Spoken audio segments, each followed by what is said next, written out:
Alright, the Kings just lost 4 straight at the crib, and the first 3 games basically had the same themes of going down early, then having to run it back, but then end up losing down the wire anyway. The Nugs loss was probably the worst one, because they came back from an early 20-point deficit in that third, and that quarter even gave them control of the game, so that put them in a winning position up 9, until they choked it all the way in the last 4 minutes of the night. They got the looks they wanted against the Nugs zone, but couldn't make up until after the Nugs took the lead, and by then, the game was basically over, because it's hard to match the Nugs 2-man game going bucket for bucket.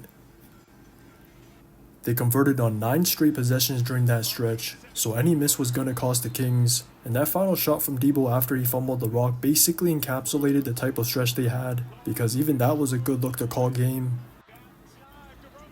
But then they got swept in the back-to-back against the Lakers, and same as the Nugs game, they got down early both times, so they basically played from a losing position on both nights.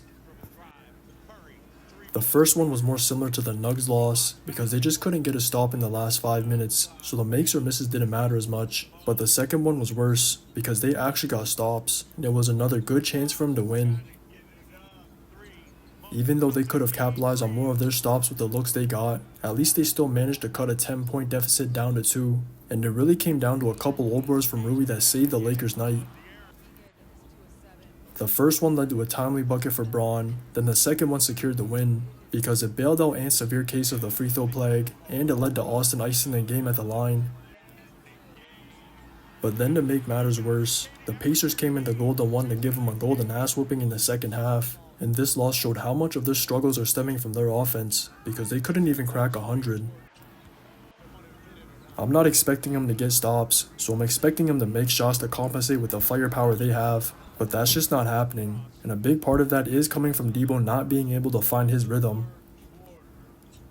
Him sharing the rock with Fox or Monk can't be an excuse, because he's still getting a good amount of touches either playing off Domas or in his spots, and even if that was the case, he already knew that joining the team, so it's still on him to adjust, because he can't already be regressing over a quarter into the year. Just watch the tape. DeRozan off the mark.